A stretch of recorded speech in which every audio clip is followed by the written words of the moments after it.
Bro pulled the I hit myself in the face. Today we're going to be checking out scary dashcam videos with backstory from Mr. Nightmare. All right, fam, let's see what is cracking right now. In this footage submitted by Jason, something happens that if it weren't caught on dashcam, you wouldn't believe it. It was around 1 in the morning.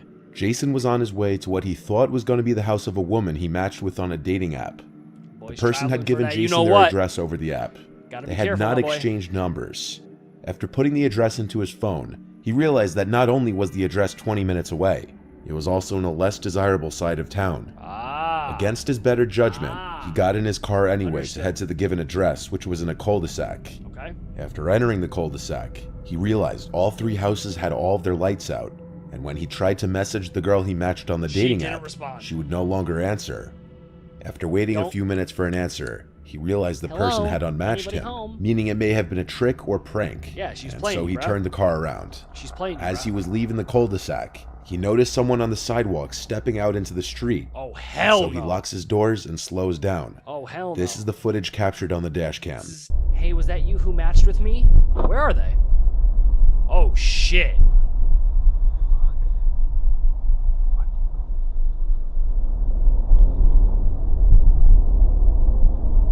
The footage is kind of grainy, so it's hard to...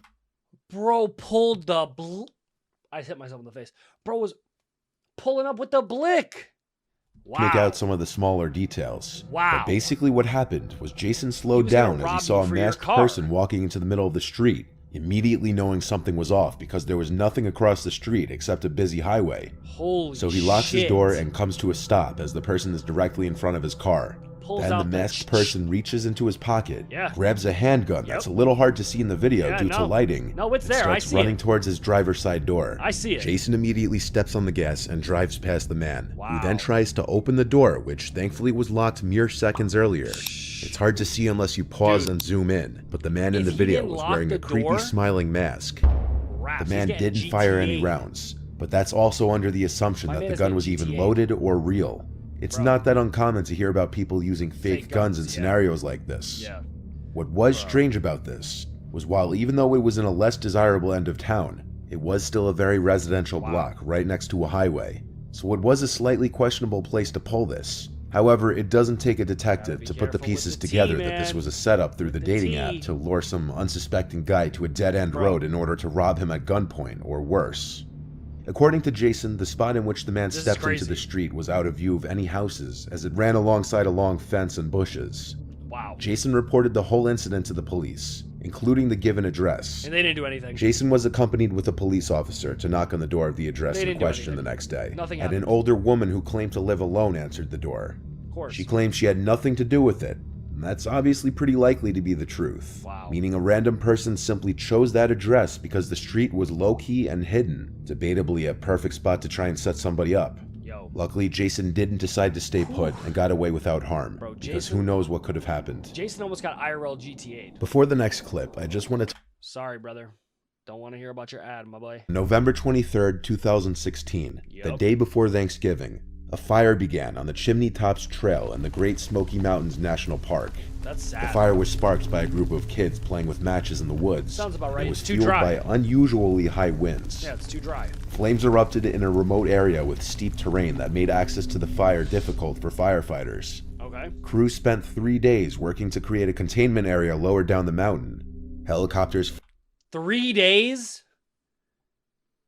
3 days. What about the animals, bruh? Get in there. I'm not a fireman, I'm just flew overhead doing bucket drops to attempt to slow the spread of the fire. On the 4th day, winds picked up and the fire spread, but the Gatlinburg fire chief said projections showed no immediate threat to Gatlinburg. Despite the predictions, on Monday, November 28th, dry weather and extreme winds caused the fire to grow rapidly. That evening, wind gusts of up to 87 miles per hour sent embers flying into Gatlinburg, wreaking havoc on the city and surrounding communities.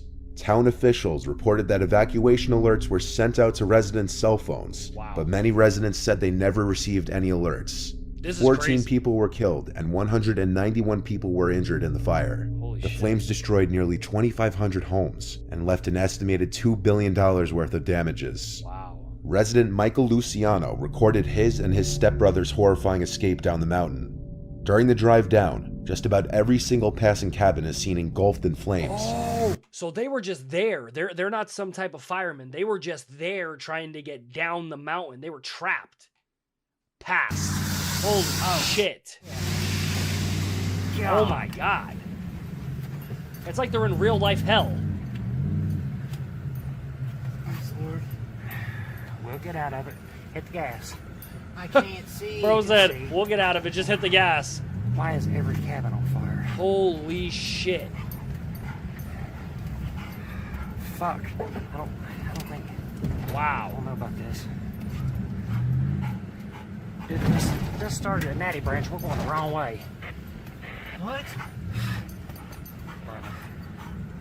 Bro, it's a good thing they're in a truck. Oh god, that was a beautiful cabin too. It's a good thing they're in a truck. Imagine And if at they were just multiple on like points, a Toyota the two men Maxima find or themselves something. stuck behind fallen trees. Fuck, go through it. Fuck yeah, go through it, hit that shit. You're going crazy, bruh. Short, get a running start. Yeah, get a running start, see? I would have hit the gas going crazy. Even at one point getting stuck behind another driver, which happened to be an old man who rolled his window down to tell Michael that he couldn't see. Open your eyes. Open them peepers. Does this motherfucker want to die here? Thank you. What the f is wrong with you? Go! Get the fuck out of here! I can't see. The old man ended up pulling to the side and following Michael's taillights down the mountain. I can't see. At certain points, it seems very likely the men aren't going to make it out alive. But you know what I mean. But by some stroke of luck, they made it to the containment area with only minor damages to their truck. Crap. Their luck didn't just end there, though. Their cabin survived the fires with very little damage, despite its close proximity to the surrounding engulfing flames. While this footage can almost make you feel like you're in the truck with them, it obviously can't compare to the actual fear of being in the suffocating heat inside the truck mixed with tension of the life or death situation at hand. I cannot imagine that. In this footage, a young girl who wished to remain nameless, so I'll refer to her as Amanda, was driving home from her boyfriend's house. She had just pulled out of the driveway and started heading down her boyfriend's block when a car in the middle of the road came into view. Bro, I hate The car this. wasn't moving, but didn't have its hazards on, so Amanda waited for a few moments until the driver in front of her lowered his window and waved for her to go around him. So she did. Upon passing the car, she quickly realized the car behind her started moving as well, which at first wasn't too weird, but it became clear very soon that the car was following her after it started making the same turns she made. She started to make as many People are so weird. Why? Why are you so weird? random turns as possible, weird, bruh? and sure enough the car behind her Why are you stayed so on her weird? tail. Just following her. Just continuously following her. Mad close. She then calls her boyfriend, which I muted at her request for privacy, and she explained to him that somebody was following her. He reassured her to keep calm and everything would be fine, and to just drive to the nearest police station. So she looked up the nearest police precinct, and when they were only a few blocks away from it, the car behind her turned the opposite way, likely because they knew she was going to the police station. Still on the phone with her boyfriend, she told him the car behind her turned a different direction, so her boyfriend assured her she should be fine to go straight home. Yeah. Just be cautious. Hell yeah. Amanda drove home after this, which was in the same town, so it was unlikely to be a long trip home. She even checked to make sure the coast was clear before parking her car and going inside.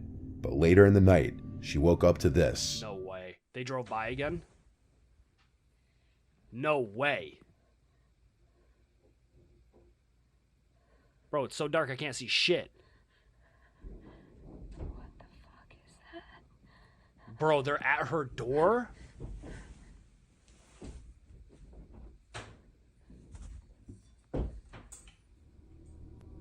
No way. Bro, no way they're Amanda at her heard door. sounds right outside her bedroom window, like someone was trying to lift it open from the outside. Once she turned the lamp on, the noise stopped.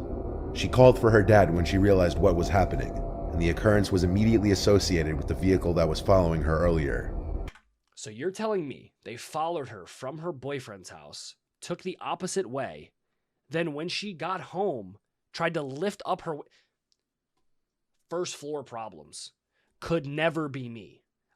The first floor is absolutely terrifying. Imagine having a window where someone could legitimately open and jump into from the ground floor. I'm good. So the family called the police to file a police report and showed them the dashcam footage of the vehicle following her.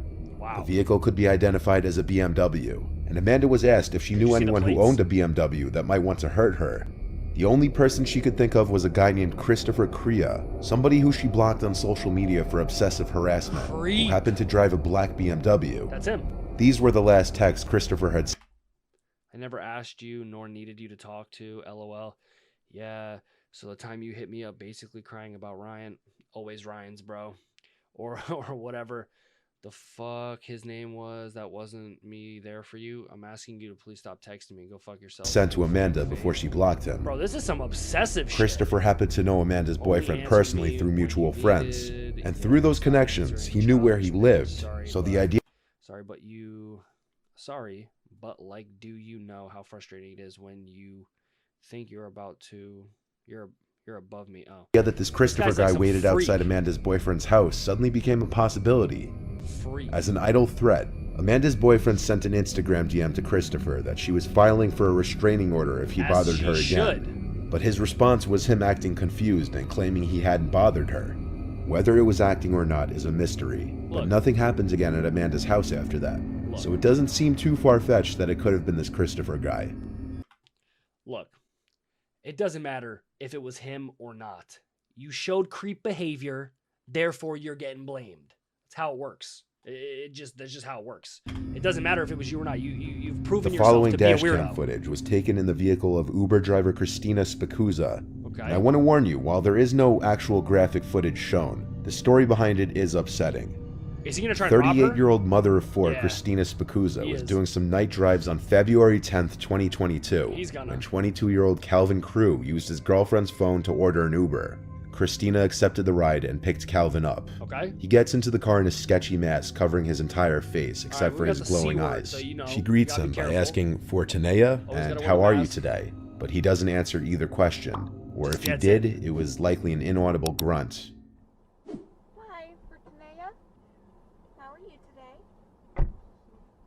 I think he answered. Christina was. It sounded like he answered her. She said the name. He said yeah.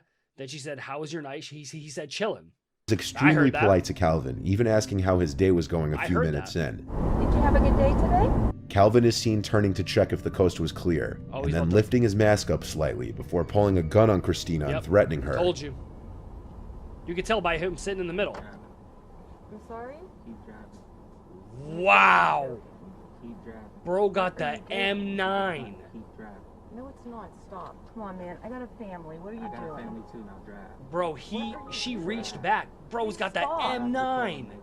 Why are you doing this? Holy. Why are you doing this? To where? My question is this, though. You robbed the Uber driver or the Lyft driver, right? What are you going to get? What are you going to get? A couple $100 from their wallet? Because you know they don't have all their stuff on them because of things like this. What does our boy gain? What does he gain? I hope he doesn't kill her, though. I cannot do that. Complete the trip. Why are you doing this? Complete the trip. Please? He tells her to cancel the ride so that it could no longer be tracked. Not long after, he grabs her phone to gain access to her banking apps to transfer money to his girlfriend's phone. Does he not think that as soon as it gets transferred... Before grabbing the dash cam and throwing it out the window, he tells her that everything will be okay if she does what he says. Sorry for pausing it again, but does he not think, hey, I'm going to transfer money to my girlfriend's account, like this lady isn't recording, nor she's not going to be able to get the footage, or she's not going to know who that is, or anything? Does he just think it's not possible to get away with it when you transfer money to yourself from a person you're robbing? But that later proved to be a lie. Christina's body was discovered by an Amazon driver 2 days later, lying in the woods 50 feet off the road, with a single gunshot wound to the head. Detectives found Christina's dashboard camera along the route of her last Uber ride, and the footage provided all the evidence necessary to prosecute Calvin for her murder. Good. Prosecutors are currently seeking the death penalty for Calvin. As they should. As they should. She was just doing her job, trying to make some money. You robbed her for $45 in a Snickers, and you killed her. Sad. But hopefully you guys did go and enjoy today's video. If you did, don't forget to smack a like on it. That'd be greatly appreciated. Comment down below what else you want to see on the channel. And with all of that being said, my name is Chris, and of course I will catch you guys in the next one.